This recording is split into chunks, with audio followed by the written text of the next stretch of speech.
Intelligence. हर व्यक्ति अपने आप को इंटेलिजेंट देखना चाहता है, पर सवाल ये होता है कि इंटेलिजेंट वो किधर देखना चाहता है, किस चीज़ में देखना चाहता है। क्या किसी सब्जेक्ट पर, या किसी टॉपिक पर, या किसी व्यापार में, या किसी व्यवहार में? किस चीज़ में इंसान अपने आप को इंटेलिजेंट देखना चाहता है? बहुत सारे मायने होते हैं इंटेलिजेंट दिखने के और इंटेलिजेंस के। आपकी पर्सनालिटी, या मैं कहूँ कि आपकी स्पीकिंग के अंदर ऐसा कौन सा इंटेलिजेंस है जो बहुत ही मेजर रोल प्ले करता है? हम इंटेलिजेंस की जब बात करते हैं तो हम कहीं ना कहीं किसी टॉपिक, किसी सब्जेक्ट या किसी मैटर की बात करते हैं, लेकिन एक इंटेलिजेंस जो बहुत ज़रूरी है और वो है आपके इमोशंस के लिए, इमोशंस का इंटेलिजेंस रखना। इमोशनल इंटेलिजेंस एक ऐसी चीज़ जो कि लोगों को एक बहुत अच्छा लीडर बनाती है। पर सवाल यह है कि आपकी पर्सनालिटी डेवलपमेंट में, या मैं कहूँ कि अगर आप अपनी स्पीकिंग को मास्टर करना चाहते हैं, तो वहाँ पे ये इमोशनल इंटेलिजेंस जैसा जो शब्द है वो कैसे मायने रखता है, वो कैसे आपको दूसरों से अलग करता है? आज हम इस टॉपिक की तह में जाने की कोशिश करेंगे और समझेंगे हम उस पर्सनालिटी से जिसने इस इमोशनल इंटेलिजेंस के शब्द को एक नया आयाम दिया है। So this is Sendil Rajan welcomes you in our exclusive talk show Speaking Mastery with Mr. Bhavin Shah. Mr. Bhavin Shah जिन्हें 12+ ईयर्स का एक्सपीरियंस है लर्निंग एंड डेवलपमेंट इंडस्ट्री में, जो 450 से ज़्यादा प्रीमियम क्लाइंट्स को हैंडल करते हैं और अब तक 5 लाख से ज़्यादा लोगों को एम्पावर कर चुके हैं। आज उसी कड़ी में हम भी उनसे एम्पावर होने की कोशिश करेंगे और देखेंगे कि ये इमोशनल इंटेलिजेंस स्पीकिंग में या आपकी पर्सनालिटी डेवलपमेंट में कैसे जाती है। सर, आपका बहुत बहुत स्वागत है। Thank you so much Rajan ji once again. अब तक के जितने भी टॉक शोज हो रहे हैं सर, उन पे जो प्यार मिल रहा है, जो सपोर्ट मिल रहा है लोगों का, बहुत ही अमेजिंग, बहुत ही मजा आ रहा है। Thank you. और लोग बढ़ चढ़ के कमेंट कर रहे हैं सर, और बता रहे हैं कि वो किस टॉपिक्स पे बात करना चाहते हैं। उसमें से एक ये टॉपिक था जो मुझे बहुत यूनिक लगा। Great. Emotional intelligence sir, usually बहुत कम लोग बात करते हैं और जब भी बात होती है तो उसे मैनेजमेंट के पर्सपेक्टिव से या मैं कहूँ लीडरशिप के पर्सपेक्टिव से ज़्यादा बात होती है। ट्रू। पर अगर मैं इसको पर्सनालिटी डेवलपमेंट में देखूँ या स्पीकिंग को जब मास्टर कर रहा है, आपकी स्पीकिंग मास्टर के उसमें देखूँ, तो कैसे इमोशनल इंटेलिजेंस रोल प्ले करता है सर? बहुत बढ़िया। हम आज 2 डायमेंशन में बात करेंगे। एक तो पर्सनालिटी को कैसे आप इसमें एम्पावर कर सकते हो by understanding the emotional intelligence, and दूसरा कि स्पीकिंग में या कहाँ पे काम लगता है। तो जरा स्पीकिंग में, तो क्योंकि मैं जहां तक समझ रहा हूँ हमारी ऑडियंस के लिए भी बहुत नई चीज होने वाली है कि स्पीकिंग में इमोशनल इंटेलिजेंस कैसे? yes. So today's talk show is going to be one of the bonanza kind of, आपके लिए बहुत ही नई और अमेजिंग चीज आने वाली है सामने। Definitely. So first of all, जो लोगों ने पहली बार ये शो में कनेक्ट हुए हैं, सो आई वुड रिक्वेस्ट दैट आगे के एपिसोड्स अगर आप नहीं देख रहे हो, नहीं देखे अभी तक आपने, तो रिक्वेस्ट दैट जल्दी से जल्दी कनेक्ट हो जाइए उस आगे के एपिसोड से, बिकॉज कहीं ना कुछ चीज़ें सीक्वेंस में आ रही है हमारी यहाँ पे टॉक शो में।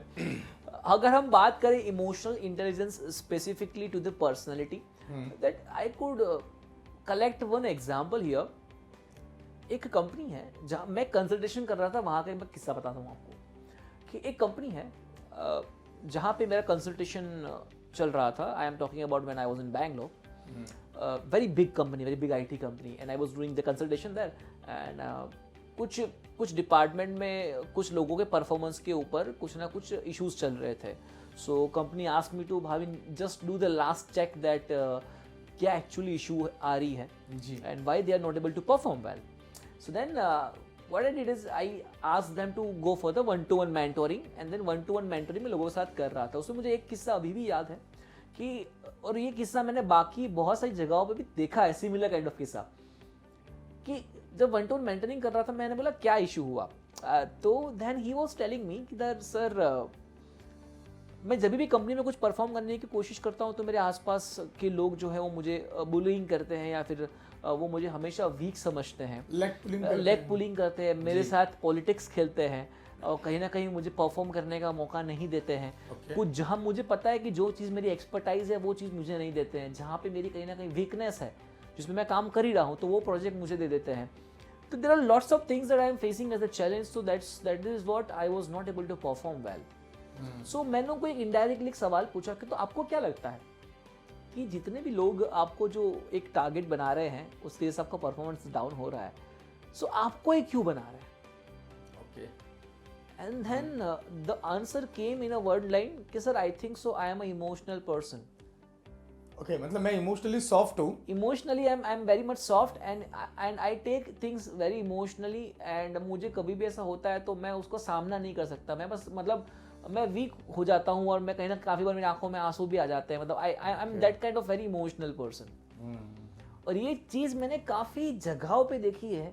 कंपनी में देखो, फैमिली में देख लो, कोई भी जगह पे देख लो कि कहीं ना कहीं अगर आपकी पर्सनालिटी में वीकनेस का रीज़न आपके इमोशंस हैं, तो ऐसे बहुत सारे लोग आपके आसपास मिलेंगे जो आपकी इमोशंस का फ़ायदा आपके पास हमेशा उठा के जाएंगे. ओके.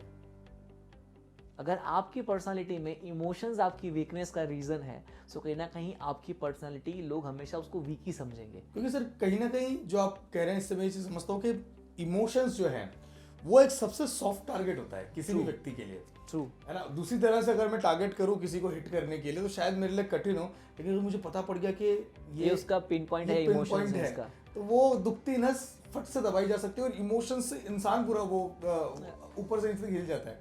और यूजुअली हम बचपन में भी दिखते थे ना सर कि स्कूल में जैसे स्कूल कॉलेज जिसमें सब ग्रुप रहता है तो लोगों को पता होता है कि इसको यार ये एक वर्ड बोलेंगे तो चिढ़ जाएगा, है ना, या ऐसा कुछ टॉपिक बोलेंगे तो चिढ़ जाएगा. और लोग केवल मजे लेने के लिए कि चल अपन लगाते हैं इसको थोड़ा सा और वो एक टॉपिक छेड़ते हैं और वो वेरी ट्रू, वेरी ट्रू. तो मतलब ये जैसे आपने एग्जांपल दिया, ये आपकी पर्सनालिटी का पार्ट बन जाता है जी. चाहे आप उसको वीकनेस समझो. कुछ लोग बोलते हैं इमोशंस मेरी स्ट्रेंथ है. ओके. तो कहीं ना कहीं अगर स्ट्रेंथ आपकी इमोशंस आपकी स्ट्रेंथ है तो then why you are still struggling. Exactly. So कहीं ना कहीं लोगों को समझ में नहीं आता कि व्हाट इज एग्जैक्टली स्ट्रेंथ है is and what is exactly weaknesses. हालांकि इस चीज एक ऐसा टॉपिक है जहाँ पे दिनों दिन बात हो सकती है. जी. बहुत बहुत वास्ट टॉपिक है इमोशनल इंटेलिजेंसेस. बट अगर मैं उसको पर्सनालिटी तक अभी सीमित रखूं, सो कहीं ना कहीं उसमें होता ये है कि अगर आपकी पर्सनालिटी में weakness is one feature of yours, that is your emotions, जो आप वीक हैं आप, वो आपका अगर फीचर है आपकी पर्सनैलिटी में, तो उससे होता ये है कि आपके आसपास के लोग उसे हमेशा फायदा उठाते हैं and they always portrait your personality as the weak personality, क्योंकि आपको आपकी इमोशंस पे कंट्रोल नहीं है. आप भावनाओं में आके कुछ ना कुछ ऐसा कर देते हो जिससे कि आपको नुकसान हो सकता है या फिर आपकी कंपनी को नुकसान हो सकता है, आपके आसपास वाले लोगों को नुकसान हो सकता है. Okay. और काफ़ी बार मान लो कि लोग जो गुस्सा करते हैं वो क्यों करते हैं. कुछ लोगों की पर्सनालिटी कैसे बोलते हैं हम लोग कि तो यार गुस्सा ही करता रहता है, ये पर्सनालिटी आपको चेंज करनी पड़ेगी, this is not acceptable for us. So गुस्सा क्यों आता है? बिकॉज उसको उसके इमोशंस पे काबू नहीं है. बिल्कुल. उसके इमोशंस पे कंट्रोल नहीं है. देखो, गुस्सा भी एक इमोशन है, प्यार भी एक इमोशन है, खुशी भी एक इमोशन है. जितने भी इंसान है आज देखो आप, तो everybody is running their life through emotions. Now, human being cannot live without emotion. If you are alive, it means every time emotions are coming. Whether it's और वो गुड बैड क्या है वो मुझे नहीं पता, लेकिन आता है. मतलब exactly. हर सिचुएशन के हिसाब से गुस्सा, exactly. प्यार, शांति, हर चीज इमोशंस ही. तो कहीं ना कहीं मैं यहाँ पे ऐसा नहीं बोल रहा हूँ कि इमोशनलेस हो जाओ, मैं ऐसा नहीं बोल रहा हूँ. मैं बोल रहा हूँ इमोशनली इंटेलिजेंट बनो. मतलब जहाँ पे आपको पता है कि यहाँ पे चीज़ दिखानी है, यहाँ पे चीज़ नहीं दिखानी, यहाँ पे इसका फायदा उठ रहा है, तो वहाँ पे आपको आपके इमोशंस अलग डायरेक्शन में स्ट्रांग दिखाने हैं. जहाँ पे आपको लगता है कि इस इमोशन की कदर है, रिस्पेक्ट है, वहाँ पे वो इमोशन दिखाइए. That is how the emotional intelligence is all about. मतलब अपने इमोशंस को आपको समझना पड़ेगा कि सिचुएशन पे सही है कि नहीं. यस. और उसका इस्तेमाल करना. एग्जैक्टली. उसका इस्तेमाल करना अपने फायदे के लिए, या कह लें कि विन-विन सिचुएशन के लिए. राइट. ठीक है. आपने जैसे हमारा तो काफ़ी समय से शोषण हो रहा है इमोशंस के ऊपर. आपको पता ही होगा, एकता कपूर जी जो अपनी टीआरपी बढ़ा रही है इतने सारे सीरियल से, जो बहुत लोगों का फेवरेट सीरियल्स काफ़ी समय से रहा हुआ है. सो कहीं ना कहीं वो तो हमारे इमोशंस के फायदे के ही सब टीआरपी है. सो कहीं ना कहीं समझना पड़ेगा कि दैट वाज जस्ट अ को relation with that emotion part. But ये असली ज़िंदगी की बात करें तो असली ज़िंदगी में भी अगर जो कैरेक्टर्स आप सीरियल्स में देखते हो जहाँ पे वो इमोशनली वीक होते हैं, तो उनके बिजनेस पार्टनर भी उसका फ़ायदा उठाते हैं, उनके बच्चे भी उसका फ़ायदा उठाते हैं, उनकी वाइफ भी उसका फ़ायदा उठाते हैं, उसके आसपास के कलीग्स भी उसका फ़ायदा उठाते हैं. तो ये सारा चीज़ जो है ना वो इमोशंस का खेल है. एंड जब आप आपके इमोशंस पे इंटेलिजेंट बनते हो, तब आप ज़िंदगी में सही डिसीजंस लेना शुरू कर देते हो, और वो आपके पर्सनैलिटी के साथ डायरेक्ट कनेक्टेड है. Great sir. अभी आपने इमोशनल इंटेलिजेंस का कॉन्सेप्ट यहाँ पे क्लियर किया. आई एम श्योर हमारी ऑडियंस को पूरी तरह से समझ में आया होगा. पर फिर भी कहीं ना कहीं एक प्रश्न आता है कि ये तो चलो ठीक है, इमोशन को समझना, उसे अप्लाई करना, but when it comes to speaking और मास्टरिंग द स्पीकिंग, तो ये रहस्य क्या है सर इमोशनल इंटेलिजेंस को इस्तेमाल करने का? एग्जाम्पल मैं आपको कुछ समझा रहा हूँ, लेट्स सी कि मैं आपके साथ एक मीटिंग में आया हूँ जी एंड आपने बोल दिया कि भाविन आपकी बात अभी तक जो आपने करी 15 मिनट वो ठीक है, but I think it's a bullshit, it's a nonsense, और आपने अभी तक जो बात किया I don't agree and I don't think so you are right. ऐसा कुछ सामने से मान लो ब्लंट आंसर आए या फिर बहुत ज़्यादा एग्रेसिव, जो आपने एक्सपेक्ट नहीं किया था, एग्रेसिव आंसर्स। अगर आप इमोशनली इंटेलिजेंट नहीं हो तो वहाँ पे क्या होता है, गुस्सा आ जाएगा, वहाँ पे बहुत अच्छे अच्छे शब्दों का इस्तेमाल करना शुरू हो जाता है फिर अलंकार अच्छे अच्छे शब्दों का, जो हमारे पास शब्दकोश बहुत सारे हैं, सो वो अलग अलग एब्यूजिव वर्ड्स स्लैंग्स हम लोग लेना शुरू करते हैं वहाँ पे। और काफ़ी बार चलो वो नहीं होता तो गुस्सा ऑटोमेटिक वहाँ पे प्रकट हो जाता है कि आप सिचुएशन को गुस्से से हैंडल करते हो। बट अगर आप इमोशनली स्ट्रांग हो सिचुएशन में जहाँ पे आपको पता है कि वो इंसान आपको टेस्ट कर रहा है, आप हमेशा चीज़ देखिएगा when you are speaking with someone, if somebody is opposing you, that always means कि वो आपका टेस्ट कर रहा है। ओके, वो आपके टेम्परामेंट का टेस्ट कर रहा है, वो आपकी पर्सनालिटी का टेस्ट कर रहा है। आप बोल रहे हो कि आपको ये आता है, आपको ये पता है, तो पहले आप कितना खुद फॉलो करते हो, and are you aware about this speaking skills in terms of emotional intelligence. तो वो हमेशा आपको क्रॉस चेक करता है कि बोलता तो है, बट चलो एज एक्सपेरिमेंट करते हैं उसके ऊपर। So I always see this situation in this manner only.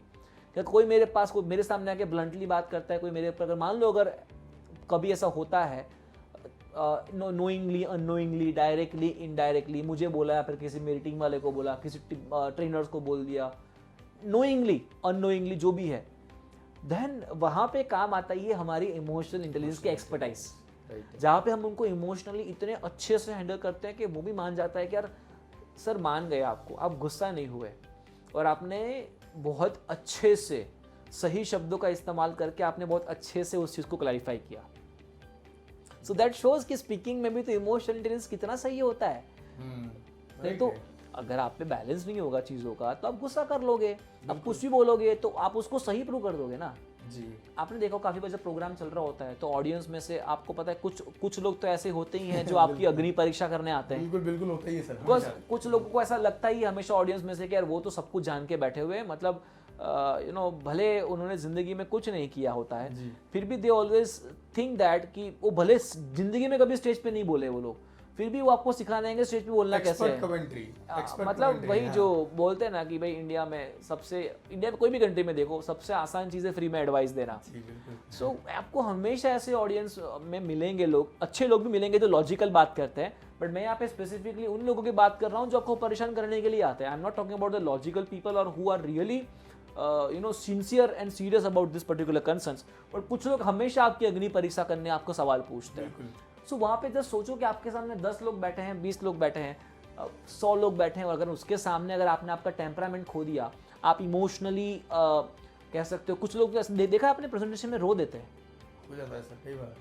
देखा है आपने? मैंने तो अपने आंखों के सामने काफी बार देखा है जब मतलब इतना अगर मान लो बम्बार्डिंग हुआ अलग जगह से, तो मतलब आंखों में से आंसू निकल जाते हैं। मतलब कॉर्पोरेट्स में तो काफी देखा है, इवन इट इज मतलब वो बॉडी लैंग्वेज से दिख जाता है, वो फेशियल एक्सप्रेशन से पता लग जाता है। ये सबको कंट्रोल करना ही तो इमोशनल इंटेलिजेंस है। बिल्कुल सही बात है। ये सबको कंट्रोल करके वहां पे आपको खुद को कॉन्फिडेंट दिखाना वही तो इमोशनल इंटेलिजेंस है। उसको प्रिसाइजली कामली अच्छे से पेशेंस के साथ उस आंसर्स उस क्वेश्चंस को हैंडल करना वही तो इमोशनल इंटेलिजेंस है। वही तो दिखाता है कि आप गुड स्पीकर हो या ग्रेट स्पीकर हो, आपकी पर्सनालिटी गुड है या ग्रेट है। ये दोनों का जो सेपरेशन है वो इमोशनल इंटेलिजेंस तो है। Very true. Very So true, if somebody is asking me, so what is the difference between good and a great, then I always suggest that it's a emotional intelligence. Emotional intelligence आपने बहुत ही अच्छी व्याख्या करी sir इसकी।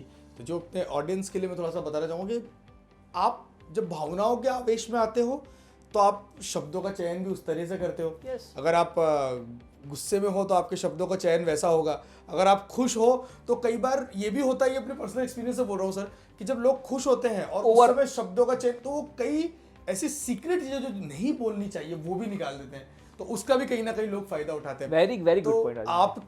आपके शब्द और आप क्या इंफॉर्मेशन देना चाहते हैं इस चीज को नियंत्रण करने के लिए आपको सबसे पहले अपने इमोशंस को नियंत्रण करना पड़ेगा, और नियंत्रण करने के लिए आपको बहुत इंटेलिजेंट होना होगा, आपको देखना पड़ेगा कि वो क्या कर रहे हैं और क्या नहीं कर रहे हैं। Let us give you the chance to audience only कि क्या आपने आपके करियर में या फिर आपने आपके आसपास ये चीजों की वजह से नुकसान होते हुए देखा है? बिल्कुल। So I would request everybody who is seeing this video, please comment कि आपने कहाँ पे ऐसा देखा है कि जिस इंसान ने इमोशनली बैलेंस उसको हैंडल नहीं किया, इमोशनली बैलेंस नहीं था, तो उसकी वजह से सिचुएशन अच्छी हो सकती थी फिर भी खराब हो गई।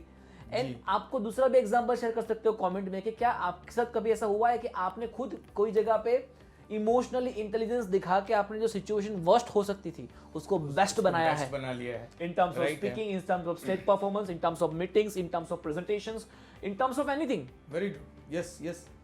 ऐसे कई श्योर हुई होगी सर, और ये पर्सनल मतलब हर किसी की जिंदगी में ऐसा होता ही है। True, कई बार हम लोगों ने देखा है कि एक छोटी सी समय की जो बात होती है उसमें आवेश में आके व्यक्ति ऐसे शब्द बोलता है जिससे बहुत अच्छे रिलेशन जो होते हैं ना वो हमेशा हमेशा के लिए स्पॉइल हो हमेशा जाते के हैं। टूट जाते हैं, हमेशा टूट जाते हैं। अब मैं आपको सिंपल एग्जांपल दूंगा कि प्रोफेशनल में लाइफ की अगर बात करूं उसी के फॉलोइंग पार्ट में कि एग्जांपल आपने किसी क्लाइंट के पास आप डील कर रहे हो एंड सम क्लाइंट इज, कुछ लोगों की अंडरस्टैंडिंग उतनी हाई लेवल की नहीं होती है, समझो आप बात को। Right.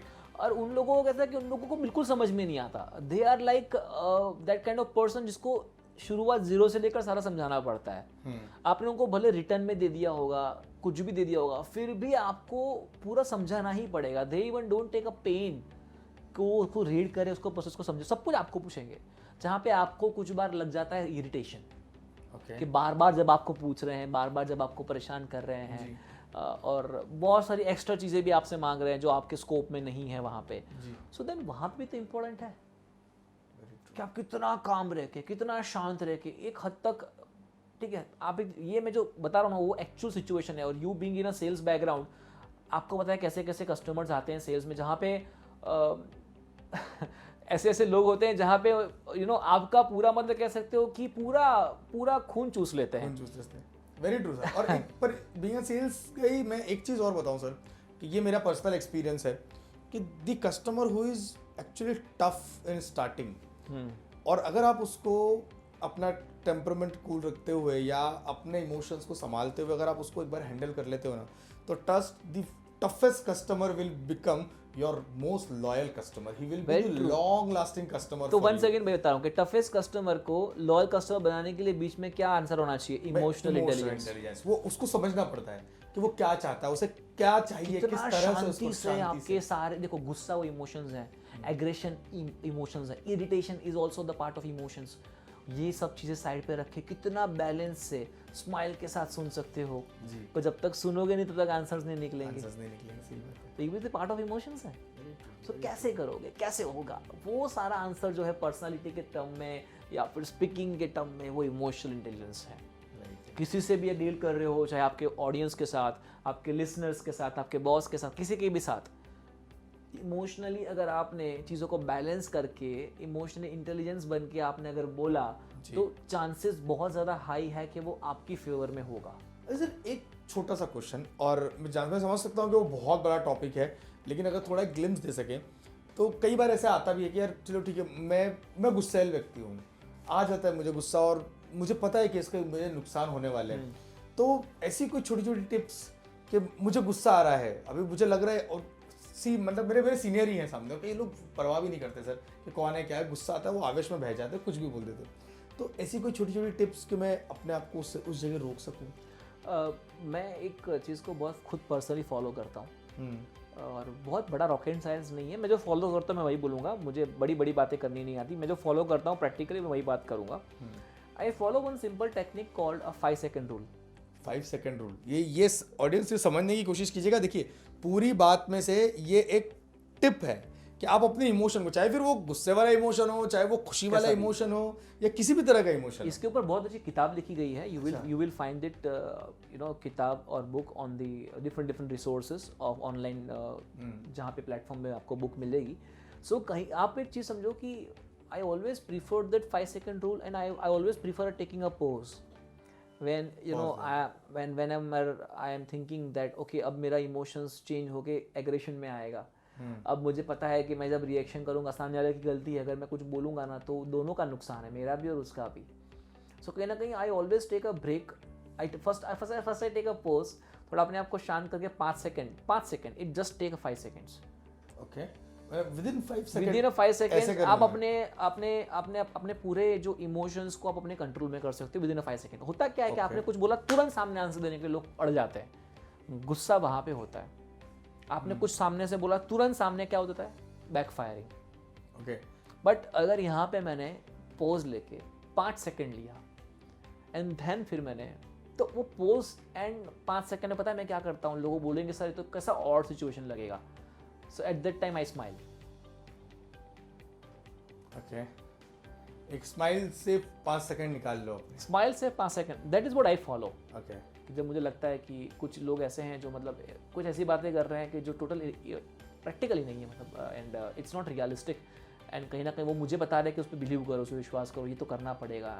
कुछ भी अच्छा है, टीम डिस्कशन में हो गया या क्लाइंट डिस्कशन में हो गया, कुछ जगह पर ऐसा होता है कि somebody has hired our services for the business consultation, and then फिर भी जब कुछ चीज़ सजेस्ट करते हैं, देन क्या होता है कि उसमें वो लोग अपने हिसाब से ही काम करते हैं। तो वहाँ पे भी उनको वहाँ पे समझाना, तो उसके लिए भी काफ़ी पेशेंस चाहिए, उसके लिए भी काफ़ी सारा आपको कह सकते हो कि इमोशनली बैलेंस ना पड़ता है। जहाँ पे आप इतने बताने के बावजूद भी वो उन्हीं के तरीके फॉलो कर रहे हैं, तो देन आपको उनको प्यार से समझाना, बार बार समझाना, उनको प्रैक्टिकली उसके डेमोन्स्ट्रेशन दिखाना कि इससे क्या होगा क्या नहीं होगा।